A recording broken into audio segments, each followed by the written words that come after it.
ना तो उनका खून और ना ही मांस अल्लाह तक पहुंचता है। पहुंचती है तो तुम्हारी बंदगी यानी आज्ञा पालन। अल्लाह ने जानवरों को यूं तुम्हारे काबू में कर दिया है ताकि जिस तरह अल्लाह ने तुम्हें बनाया है उसी तरह उसकी बड़ाई करो और नेक लोगों को आने वाली जिंदगी की खुशखबरी दो। क्या ये लफ्ज किसी खुदा के लगते हैं? ध्यान से देखा जाए तो अल्लाह खुद भी मान रहा है कि जानवरों का खून बहाने से उसको कुछ नहीं मिलने वाला, मगर वो तुमसे ऐसा इसलिए चाहता है क्योंकि उसने तुमको ये करने का हुक्म दिया है। क्या एक माँ अपने बेटे को ये हुक्म दे सकती है ये देखने के लिए कि वो उसके हुक्म को मान रहा है या नहीं, कि वो उसके लिए किसी मासूम जानवर की जान ले ले और फिर हर साल यही करवाए? जानवरों को उसने इंसानों के काबू में इसलिए किया है ताकि इंसान उसकी तारीफ करे। वाह तारीफ के भूखे खुदा वाह। 70 माओं जितना चाहने वाला खुदा ऐसा ही है, लेकिन दुनिया की एक मां भी ऐसी नहीं मिलेगी। ये सब बातें कुछ सवाल छोड़कर जाती हैं जिनका जवाब खुदा नहीं देता।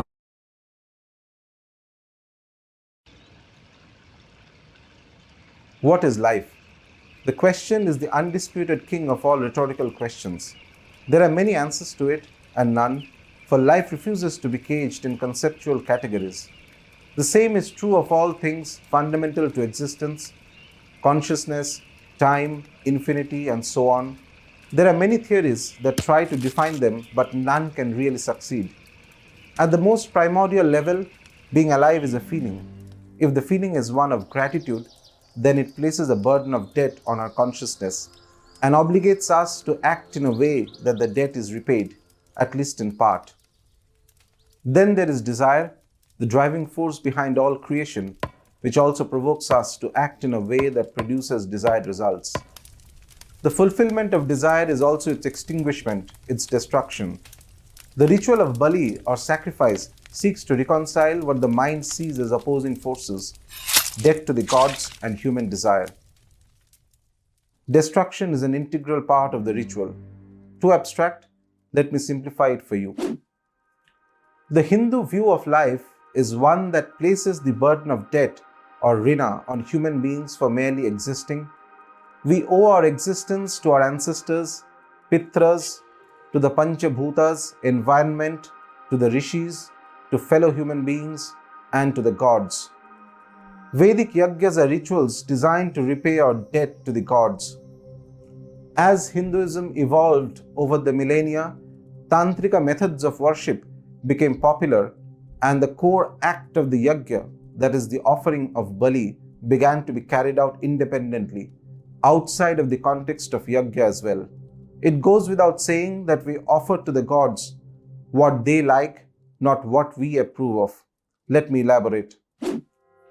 The Hindu concept of deities differs significantly from the Abrahamic concept of a monotheistic god. A deity is a divine personality with its own likes and dislikes. Accordingly, Vishnu likes Tulsi and Shiva prefers Belpatra, not the other way around.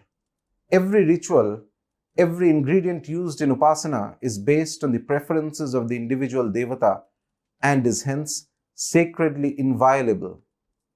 An innocuous question that is asked by those who have shallow knowledge of the subtleties of Hindu Upasana Paddhati is, what would happen if one offered Tulsi to Shiva instead of Belpatra? Of course, nothing will happen except that the Upasana will remain unsuccessful and bear no fruit. But how do we, mere mortals, know which deity likes what? We rely on the Shastras because they were written by Siddhas and Gurus who had perfected a given method of Upasana and then clearly recorded for future generations how each path must be traversed. The Hindu practice of Pashubali has been continuously under the assault of the secular establishment of India.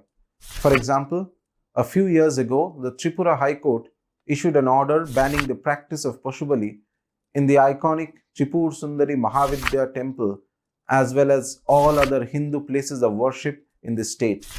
What is alarming is that many ordinary Hindus appear to favor this ban. The reason for the prevailing attitude is simple. Hindus, in the absence of formal education in Dharma, have acquired a largely Protestant worldview even in matters of religion and simply fail to comprehend the meaning and significance of Pashubali. Today, most animal sacrifices are performed in Shakta temples like the Tripur Sundari temple, where the Kalikula methods of worship are prevalent. Modern sensibilities are easily offended by anything beyond rational, so there is a tendency among people to rationalize the esoteric. Some say that a mother cannot approve of taking the life of an animal and thus deny the very scriptures that describe the divine in the form of a mother. Now let's see what are the Tantric and Vedic injunctions on Pashubali. Tantric texts are like how-to books for sadhakas, and they unequivocally sanction Bali, without which some specific Devata Upasana is never complete. In fact, there is a list of Devatas classified as Bali Devatas, or those who love offerings of Bali. In one praise to the Mahashakti in the form of Ugratara, the Devi is referred to as Bali Homa Priya, meaning one who loves Bali and Homa. A stotra to Devi Kamakhya from the Yogini Tantra describes her as Chaga Bali Tushta, meaning one who is happy with the sacrifice of goats. Even the widely famed Devi Mahatyam or Chandipat, which is arguably the most cardinal text of Shakta Upasana, records in the 12th chapter this verse where the Mahadevi speaks to the devotees. I will accept with love the Bali and Puja that are offered and the fire offering that is done likewise, whether they are performed with the due knowledge of sacrifice or not. In the Kalika Puran, there is a section called Rudiradhyaya, roughly translated as blood episodes, dealing with the exact process of how Bali must be offered to various forms of Shakti in order for the sadhana and the upasana to succeed. The text goes on to state that Bali Vidhan is the best of all methods of upasana for Chandika, Bhadrakali, Ugrachanda and other such forms of Shakti, because it brings great delight to the Devi. From identifying the sacrificial animal to the worship of the Kharga involving appropriate mantras to the manner in which the blood has to be collected and offered to the deity, every single detail is mentioned. This was the Vamachara Tantra view on Bali. Let me now dwell on Pashubali under Vedika Paramparas. The Mimamsakas, both the Bhattas and the Prabhakaras, as well as the Vedantins such as Shankara, Madhava, Bhaskara, and their commentators, accept that though Bali is Himsa, there is no sin arising out of it. Others, such as Durgacharya, consider sacrificial killing to be ahimsa, as they call the killing of the animal its rakshana or abhyudaya, its welfare. The followers of Panchashikha in the Samkhya and Yoga schools, such as Konda Bhatta, and grammarians such as Nagesha, say that Bali is himsa, but the sin incurred is suparihara, or easy to expiate.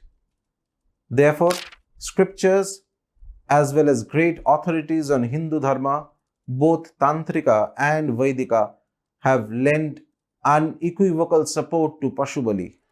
On what grounds do modern Hindus oppose it? The voice of their conscience, we are often told. But here is a point to ponder. Barring a handful of states like Rajasthan and Gujarat, Indians, including Hindus, are predominantly non-vegetarian. Although India has a very low per capita consumption of meat consumption in the last decade has grown nearly by 150%. 200 million land animals are slaughtered around the world every single day for commercial purposes. Yet, there does not seem to be any objection to this catastrophic consumerism. But having meat as prasad after it is offered to the deity in a handful of temples is singled out as a moral emergency. This madness must stop now. This is Raju Shinandi for Upward.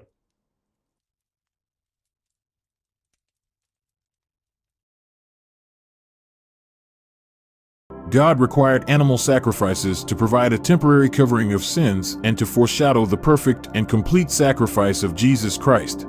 Animal sacrifice is an important theme found throughout Scripture because without the shedding of blood there is no forgiveness. Hebrews 9 verse 22. When Adam and Eve sinned, animals were killed by God to provide clothing for them. Genesis 3 verse 21.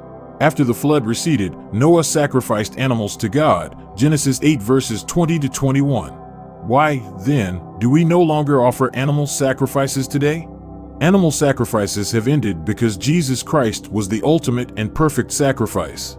You may be asking yourself, why animals? What did they do wrong? That is the point. Since the animals did no wrong, they died in place of the one performing the sacrifice. Jesus Christ also did no wrong but willingly gave himself to die for the sins of mankind. Jesus Christ took our sin upon himself and died in our place.